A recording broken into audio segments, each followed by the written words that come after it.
Sonic is the best game mascot of the 90s, even though he almost never existed, because Sega originally wanted the protagonist to be Eggman, as a good guy with pajamas. Thankfully, they changed their mind, and in 1991 began the first era of Sonic.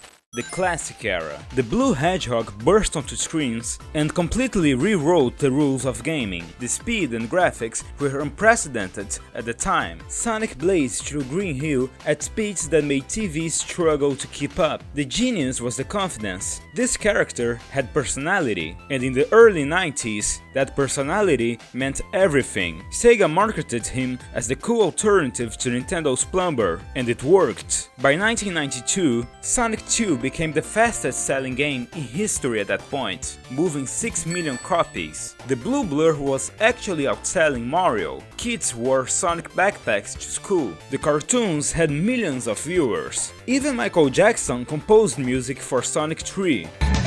This was a revolution, and it put Sega on the map. But in the next few years, everything started to fall apart, and most fans don't consider this a separate era, but the downfall of Sonic here was so jarring that I agree it could be called the transition era, or as some would say, the growing pains era. Imagine being on the top of the world, then watching your entire kingdom crumble. While Sonic was dominating on the Genesis, Sega made a catastrophic decision. They released the Saturn in 1995 without a mainline Sonic game, because Sonic X-treme was cancelled after months of development hell. They literally launched their new console without their mascot. Meanwhile, Nintendo was preparing something that would change gaming forever. In 1996, Super Mario 64 arrived and showed the world what 3D platforming could be. It changed gaming forever. Every game journalist, every kid, every developer saw Mario's seamless transition to 3D and asked the same question: where's Sonic? The answer was nowhere. Sonic Team was in chaos. Sonic X-treme was a bizarre fisheye lens 3D game that was slow and convoluted. It was impossible to create a proper 3D game that lives up to Sonic's speed due to the limitations of the Saturn. Development was so troubled that the lead programmer, Chris San, literally works himself into illness, just for his work to be canned anyway. The Saturn was dying, and Sonic was missing. What we got instead were experiments. 3D Blast tried isometric gameplay that felt sluggish. Sonic R was a racing game with, of course, awesome music, but slippery controls. Sega of America and Sega of Japan were fighting constantly. Developers were demoralized, and fans were depressed. But sometimes, when you hit rock bottom, you discover what you're really made of.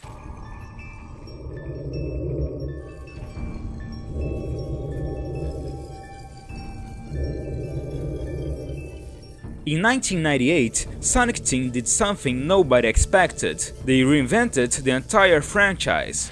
Sonic Adventure on the Dreamcast was an amazing transition to 3D and ambitious beyond belief. Multiple playable characters with interconnected stories, a living hub world, fully voiced cutscenes, entirely new character designs that symbolized a new age. This wasn't trying to copy Mario 64, this was something completely different. And when players first ran through Emerald Coast, they knew Sonic was back. This was the adventure era, and it gave us peak Sonic storytelling. These games had stakes. Shadow's sacrifice in Adventure 2 made kids cry. The way all the stories interconnected showed a level of narrative ambition that Nintendo wouldn't even attempt. Sonic Heroes was colorful, creative, even if a bit slippery. The Advance series on GBA proved 2D Sonic still had life. Even the anime Sonic X was spreading this new story-driven era of Sonic to millions. But what kids playing didn't notice at the time was that Sega was kind of rushing these games. Each one had less development time than the last. The Dreamcast died in 2001, making Sega a third-party developer. They needed Sonic games to come out fast to stay profitable, and this need for speed would ironically become Sonic's downfall. Fans call this the Dark Age era. Some pretend it never happened, others are actually fans of it, but you can't understand Sonic's journey without confronting his lowest point.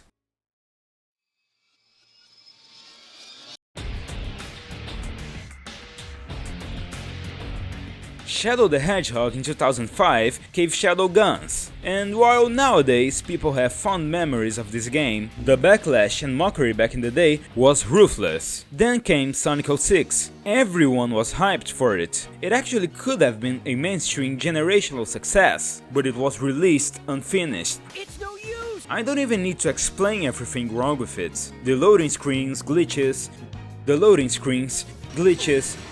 convoluted story with human romance. Oh my god, bro. Oh, hell no, man. What the fuck? I know you already know it all. Worst of all, the game came out when the popularity of the internet was starting to explode, helping proliferate the mockery and embarrassment. It was the point of no return, where Sonic became a complete joke for general audiences, and the franchise actually still hasn't fully recovered to this day. It doesn't help that even side releases, like the port of Sonic 1 for the GBA, were also awful. Everyone felt like Sega was just churning out unfinished games for money. But here's the weird part. This era also produced some of Sonic's best content ever. Sonic Unleashed's daytime stages were the fastest, most beautiful Sonic had ever been. Sonic and the Black Knight had surprisingly deep storytelling about mortality and duty, yet the franchise's reputation was so damaged that even the good aspects of these games got dismissed. We were at a critical point. Sonic Team had one chance left to save their mascot, and their solution would divide the fanbase forever.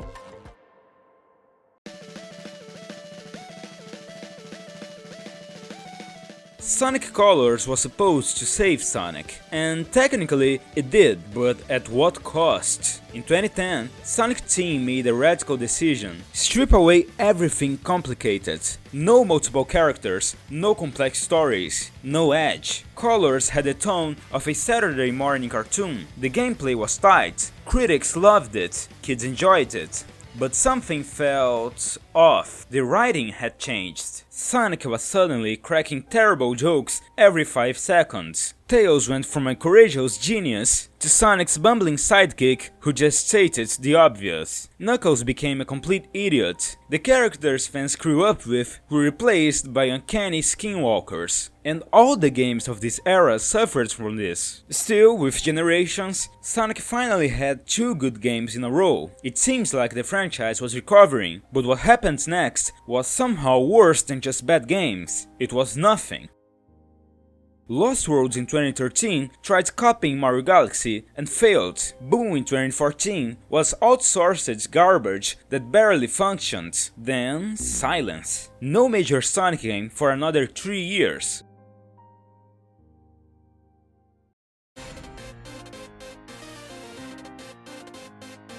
Forces finally arrived in 2017, and despite promising the return of darker storytelling, it didn't deliver. It was bland, short, and disappointing. If you think about it, after Generations, basically the only good game we got for the rest of the decade was Mania. The scary thing is that Sonic wasn't hated anymore. People were just becoming indifferent to him, and indifference is much worse than hate, because it shows people were not caring. The Hedgehog could have faded into irrelevance forever, but then Sonic was saved by a movie that was destined to fail. A live-action game adaptation with an ugly Sonic design that everyone clowns on, released during a global pandemic, should have been the actual end of the franchise. Instead, it began a mysterious new era that we are still going through right now. The Sonic movie was the highest-grossing video game movie ever at that time. Jim Carrey reminded everyone why he is a legend, but most importantly, the movie treated Sonic with respect. This was an adaptation made with heart. With the sequel, there was suddenly way more focus on adapting the games. Sonic 2 introduced Tails, Knuckles, and the Master Emerald, and everyone loved it. The movies did something the games hadn't done in years. They made Sonic cool again. Suddenly, Paramount was confirming tons of sequels. Netflix greenlit Sonic Prime, and Sega finally started taking their mascot seriously again. Want to know why? One of the most ambitious Sonic games ever was actually supposed to be released in 2021. It looked very rough, very empty and unfinished. It was destined to be just another rushed release, doomed to fail. But then Takashi Iizuka did something completely unprecedented. He went to Sega's executives and demanded an extra year of development. He didn't ask, he demanded. He knew Sonic couldn't afford another failure, and they got it, because Sega now understood how important the quality of Sonic was. That extra year transformed Frontiers from a mess into something special.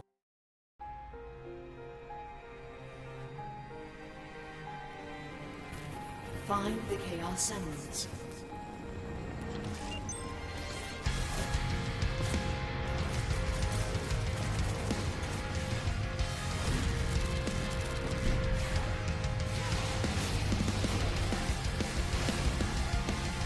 When the Titan boss battles with Super Sonic started going viral, fans knew something had changed. The highlight of this era is how the movies, shows and games all boost the popularity of one another, like with Sonic Origins coming out to introduce the classics to fans that had seen Sonic Movie 2, or how Shadow Generations was basically a tie-in to Sonic Movie 3, with even a movie-based bonus level with Keanu Reeves. We now have both frequency of release and high quality. There has been basically a new good Sonic game every year for a while, and now, with even a new Sonic Racing game actually competing with Mario Kart Worlds in critical acclaim, we can finally say it. The Hedgehog who survived the Dark Age, who endured the meta-era's emptiness, has emerged stronger. You can actually argue that Sonic is bigger now than it was in the classic era. The Blue Blur has become a symbol of resilience, a character who fell from the highest heights to the lowest depths and climbed back up.